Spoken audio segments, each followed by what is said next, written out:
Roxy's Lounge. It was the sort of dimly lit mid-century style bar that was too classy for me by half. In the real world, it's the kind of place I'd gone to get shit-faced on overpriced cocktails at the game developers conference after-party. That was in the old days, back when there was still a studio to foot the bill. Thankfully for me, here inside the simulation, money was of no concern. But it wasn't just the promise of inebriation that led me through Roxy's neon entrance that night. It was a name.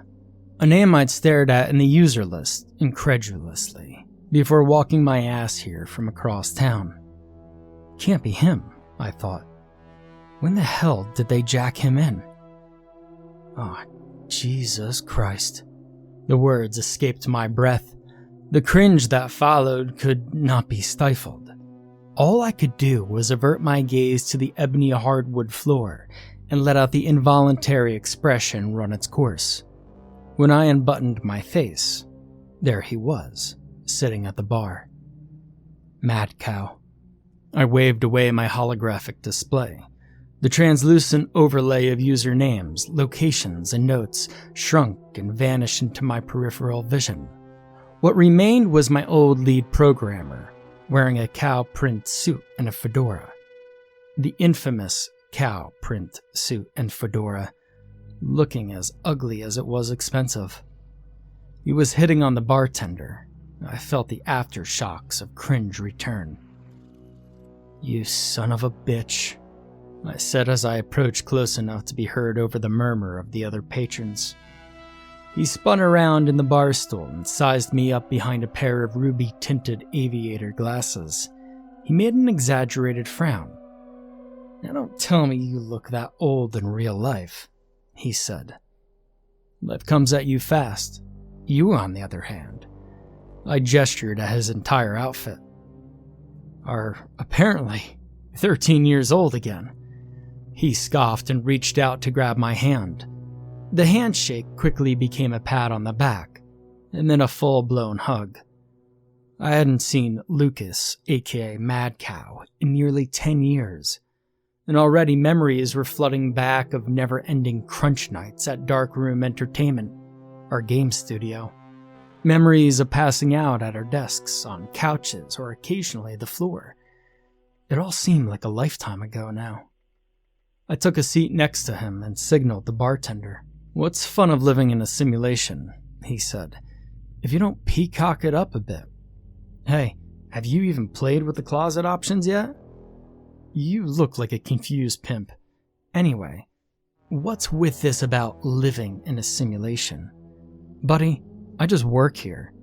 And when you got me this job, you didn't say I'd have to work with you." "You think I'd just pass on the sort of opportunity just because He stopped. But I could finish the thought for him, because I'm still a well-paid programmer with a career. The pause turned awkward, until the bartender broke the silence. "Hey, is this guy giving you a hard time?" she asked. I met her gaze and must have held it a moment too long. She cocked an eyebrow. "Yeah," I finally said. "He's an asshole." She chuckled and shot Lucas a playful grin. "Please, try not to scare away my customers, Mr. Mad Cow," she said. "1,000 pardons, Miss Roxy," Lucas said, and leaned into the bar. "Say, could I convince you to whip up my usual and a gin and tonic for my colleague here?" "Good memory." "Sure thing. What sort of work do you two do together?" she asked. "We're quality assurance." Lucas winked at me. "We're probably the best paid beta testers in the world." "This world, at least," I said, but that only earned me a slightly confused look from Roxy as she got to work mixing our drinks. "Isn't she something?" Lucas said once she'd stepped out of earshot. "I've been giving her my own personal Turing test all evening." "Yeah, well, I bet you have." I shook my head. "You know, there is an easier way to tell if she's real." I waved my holographic display back on and pointed to the purple diamond that appeared over all the simulated characters' heads on the overlay. A new translucent box rolled out beside Roxy with her name and background information. I waved it away. "There's no fun in that," Lucas said. "And I'm being serious. This sort of thing, this level of AI, this is the type of stuff I used to dream of working on back when I was at Darkroom. She really is perfect. Hell, everything here is, in case you haven't noticed. And you know what the worst part is?" "What's that?" I mumbled, staring as Roxy twirled ice cubes around a highball glass. "The worst part is, they didn't need me to code it. I always thought it would be you and I that built a place like this." He sighed. "At least we're still a part of it, I suppose."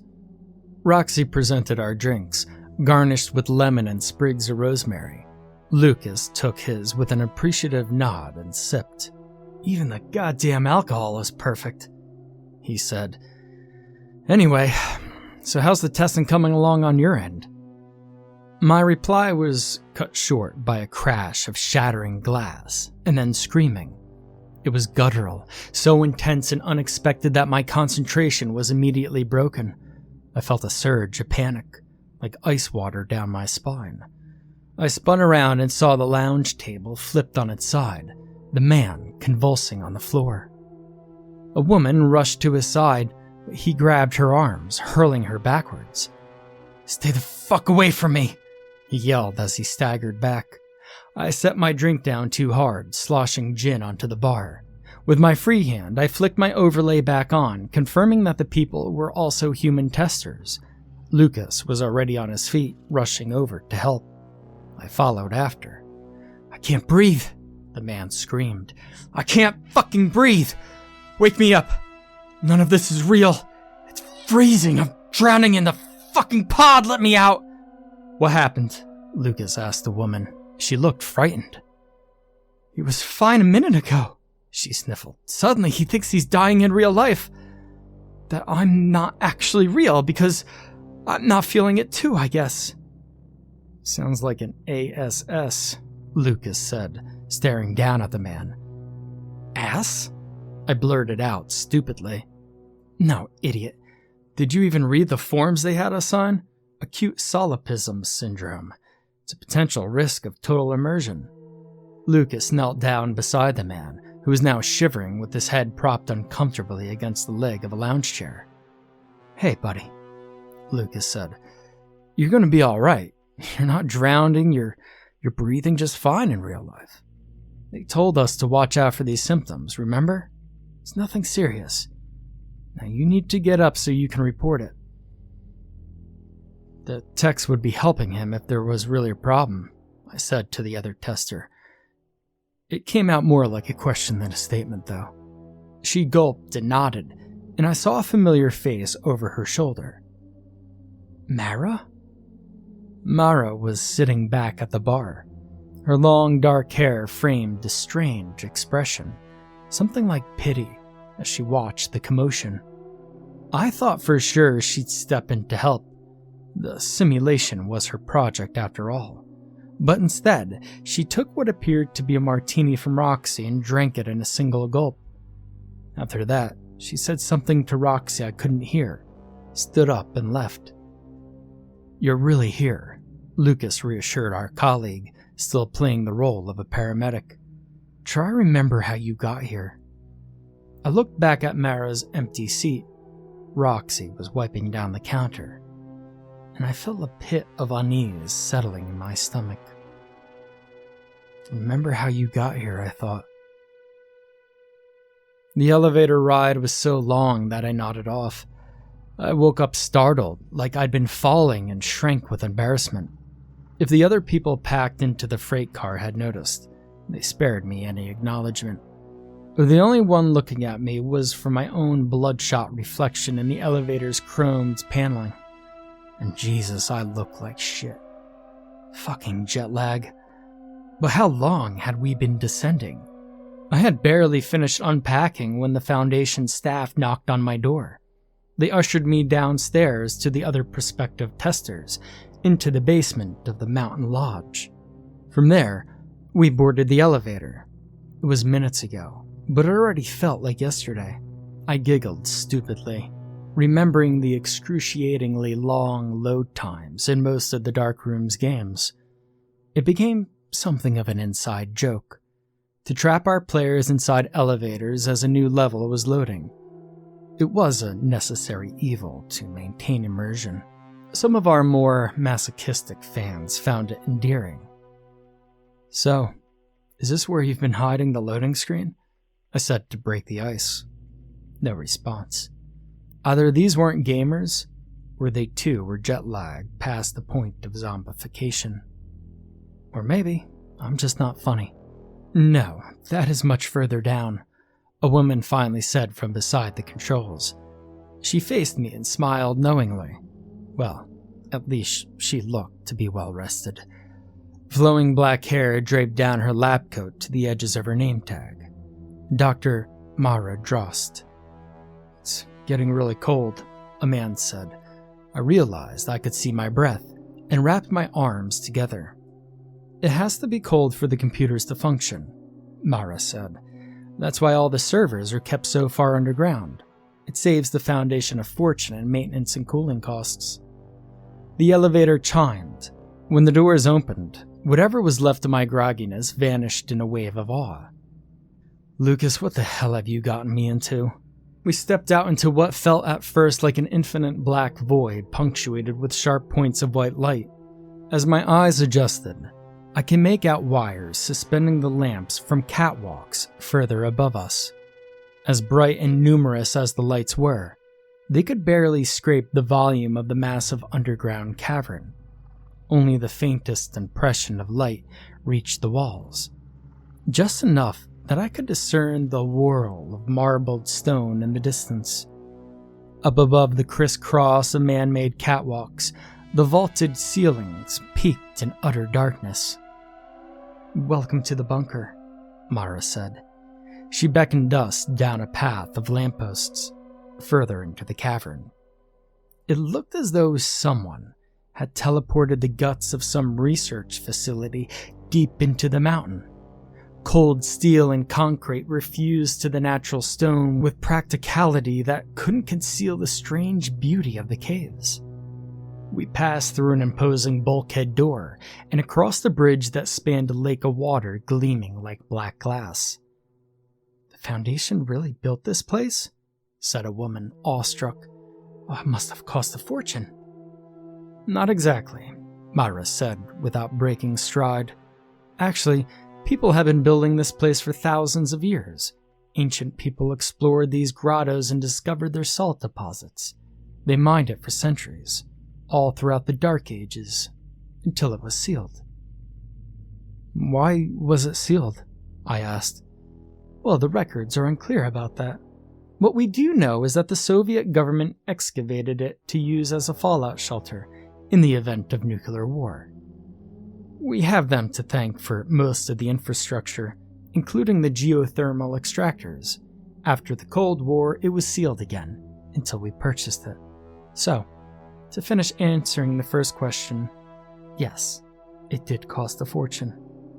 I followed along with the tour, wondering just who was investing so much capital into the Foundation for the sake of virtual reality technology. Sure, we'd have loved to get our hands on it at Darkroom, but even at the height of our success, we were in no position to buy a fucking underground Russian base. Something didn't add up. Still, the pay was on a scale barely fathomable to someone who teaches game design to college students. And there was something else, almost nostalgic. It felt like whatever this was, it was a chance to get in on the ground floor of the next new thing. If this proved to be groundbreaking, maybe I could make a name for myself in the industry again. We came at last to a second massive vault, clearly reshaped by some heavy machinery into a smooth, perfectly rectangular warehouse. Fluorescent lights shone through grated catwalks that ran above dozens of stainless steel cylinders, each of them barely larger than a person. The soft thrum of machinery reverberated through the room. Technicians scurried between computer terminals along the outer walls. "Come," Mara beckoned our group up the stairs onto the catwalks. The first group already has been at it for a week. Have a look. Others will be joining you inside the simulation. From atop the walkway, we could see down into the cylinders. Many were empty. The rest held people floating upright in some kind of liquid. They wore breathing masks, not unlike scuba regulators, and appeared to be unconscious. The pods are total sensory deprivation, Mara continued. Closer to suspended animation, in fact. In that state, your brain can interpret sensory stimuli from the simulation as a genuine substitute for, well, what you're experiencing now. Mara looked down at the occupied tanks. They are in a whole other world now. The town we've constructed for you to test is just the beginning. There really is no limit to the worlds we can build. When Mara looked up, she seemed to read the expressions on our faces. Oh, everything is perfectly safe, she added quickly. We have a full medical team on site 24/7. I've been immersed several times myself and will be joining you all inside. Does anyone have any concerns?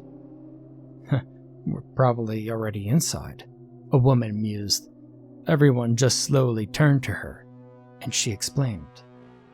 Think of what we were on the threshold of here.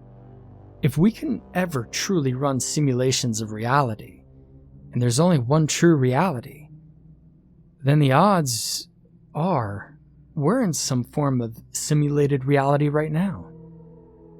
Someone objected, and the group seemed to explode immediately into a deep philosophical debate on the topic. The term quantum Hall effect was spat back and forth quite a bit. I more or less capped out at high school physics and tuned the discussion out. I just stared at the half-naked people below, floating in some kind of lucid dream. Fuck it, I thought. What have I got to lose? There was no hell until we built it. You see, that's what Mara had said to Roxy during our colleague's panic attack. I'd ask Roxy out of curiosity after the situation had calmed down. Do you know what she meant by that? I inquired. No idea, Roxy said, and then asked if I wanted another drink. I really should get back to work, I declined.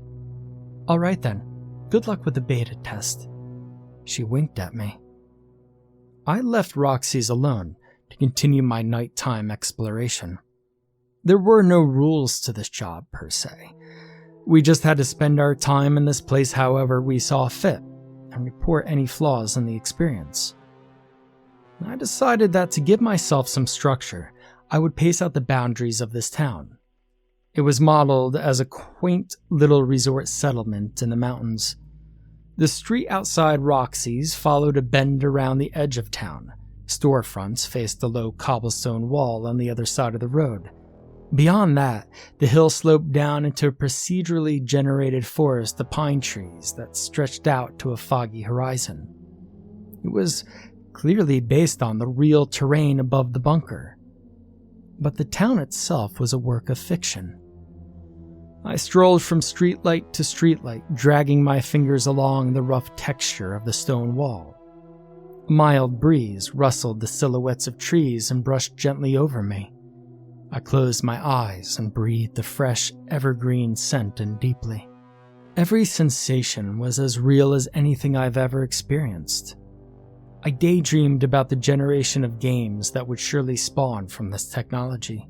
Even Darkroom's most immersive VR titles would seem primitive and obsolete going forward. And suddenly, sharply, the breeze became uncontrollably cold. Some primal sense told me to snap out of the daydream. Something was wrong. Mara's cryptic words came back to me. I realized I'd been walking in darkness. The streetlights were out. I turned around, confused, to see I'd passed half a dozen blown-out lights without noticing it.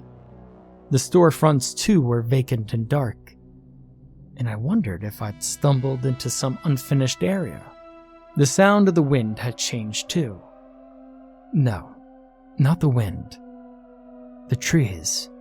Behind me, where the streetlights still worked, the trees stirred in the gentle breeze, but in the dark area they stood perfectly still, as if frozen. I was already thinking of how to word this in the bug report when I realized I wasn't alone. Up ahead, leaning against a broken streetlight, was the shadow of a man.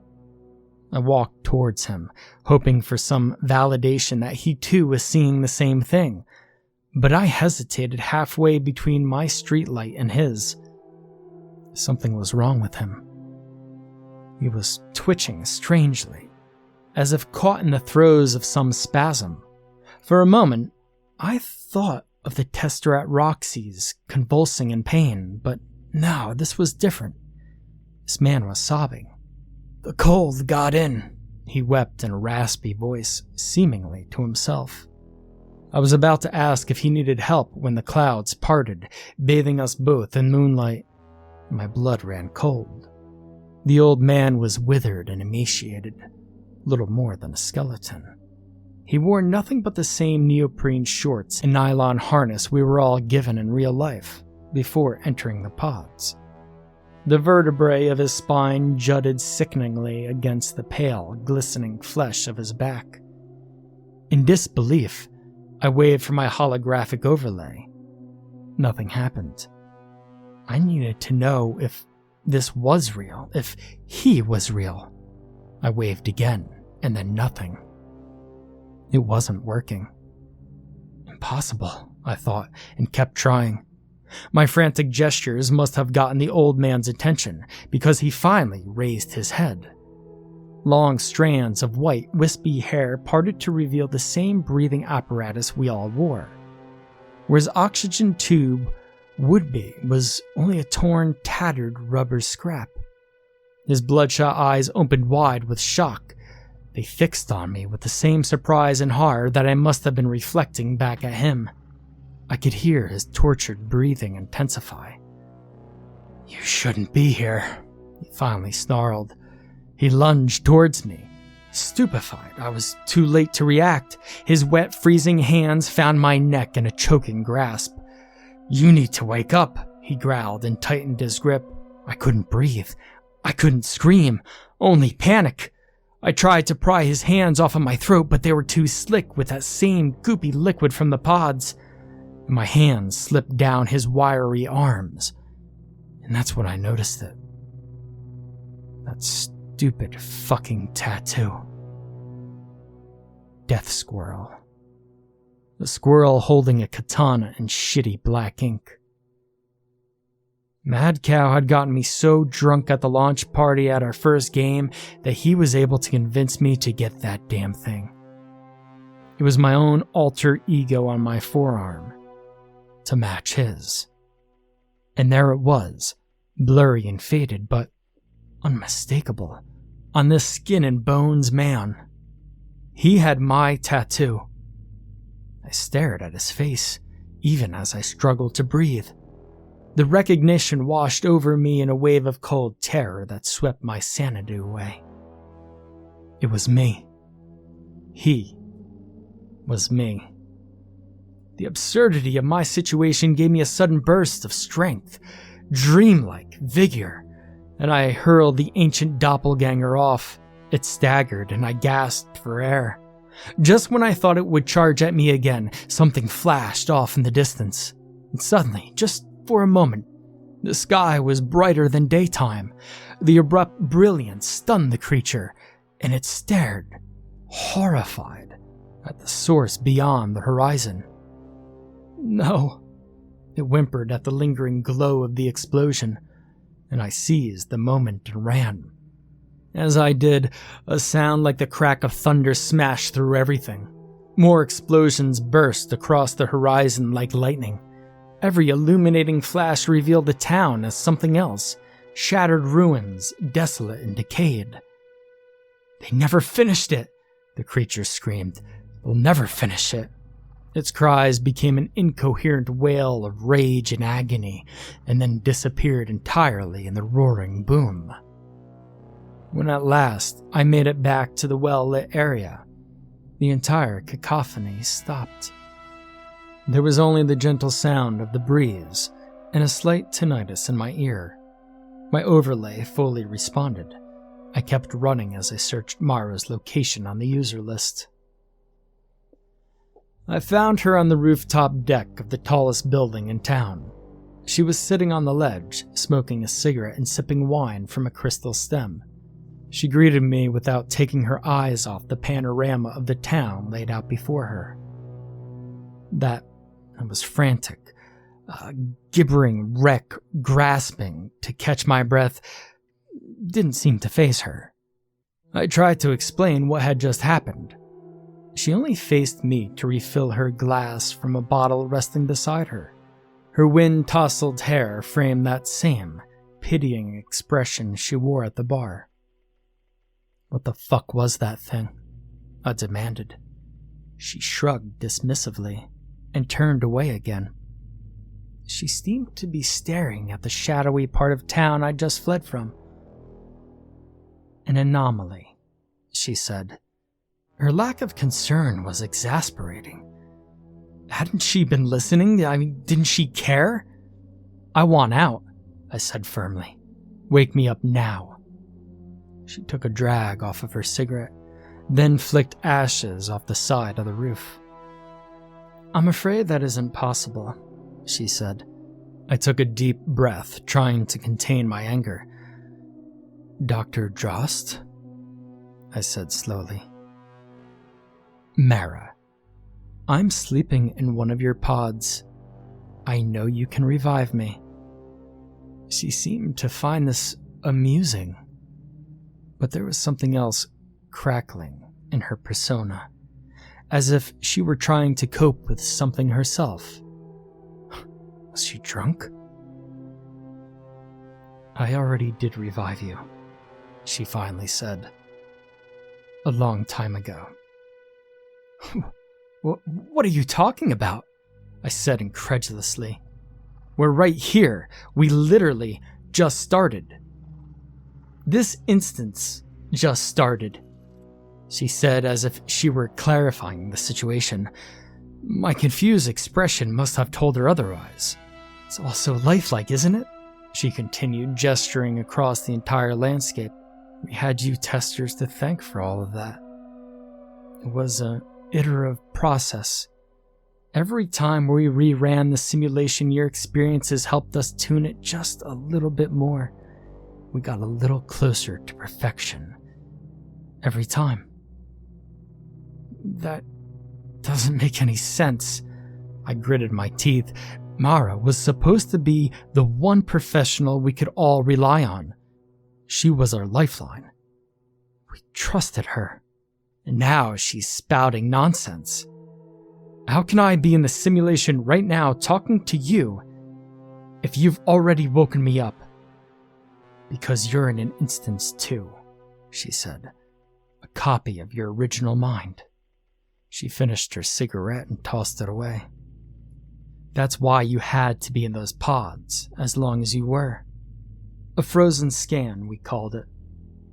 Why? I began to mutter, but I felt a shortness of breath. I was beginning to feel dizzy, dissociated. This couldn't be right. It was the entire purpose of the Foundation, she said. It's one thing to build a perfect virtual reality. Our benefactors wanted us to prove it was possible to upload minds to it.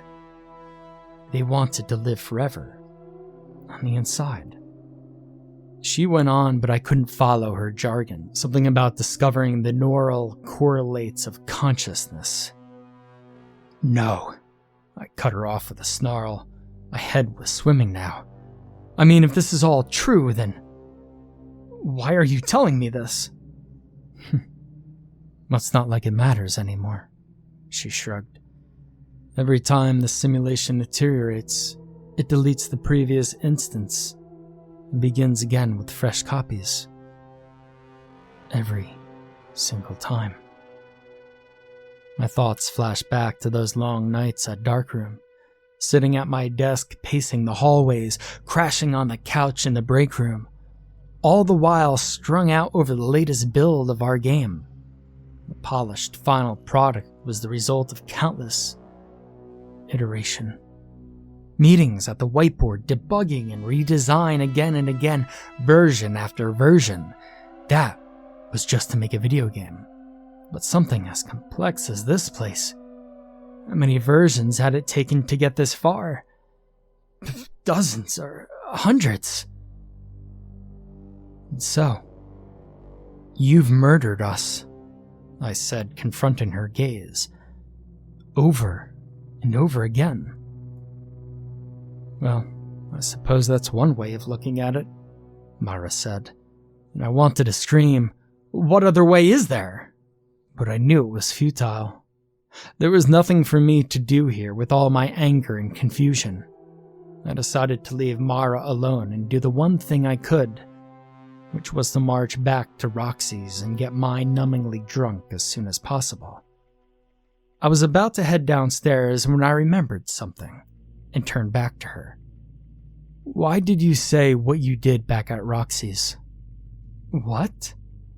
It was her turn to look confused.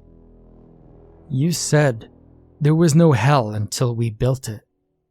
If this place is so perfect, why did you say that?" She shook her head and looked again to the dark, static part of town. "The anomalies," she said. "You're not the first to see one." "But I don't remember them. Not from the previous iterations. I should be able to remember." She hung her head down and closed her eyes. "I wasn't lying back at the bunker when I told you I'd been immersed before. I'm as much of a copy as you are. The only difference is that I could scan in regularly. I should remember every previous version, unless I'm not around to scan in anymore." She took in a deep breath and shuddered. And a glitch on that scale doesn't just happen randomly or overnight. It's a sign the hardware is failing. Has been failing for some time. But our servers were custom, built for billionaires that want to live forever. They're kept deep underground in perfect conditions. They could run on for 1,000 years, maybe longer. If nobody were left to turn them off, I said, connecting the dots. She turned to me with fresh tears streaking her face. I thought of the bunker, the frigid void of empty caverns deep beneath the mountains. I thought of terminals flashing, attended only by withered skeletons, geothermal extractors whirled behind ancient and ominous Soviet bulkheads, sealed now and forever against some outside apocalypse. And somewhere deeper still, within some still-running computer, my own long-dead ghost was still trying in vain to wake me up from a simulation stuck in an infinite loop. Out past Mara's gaze, the dark patch of town seemed to grow larger. The ink-black tendrils of its desolation spreading from one streetlight to the next. The wind became chill, and with it came a distant sound. Faint but familiar, like the wails of something lost and afraid. I waved open my holographic display and began a bug report. A. S. S.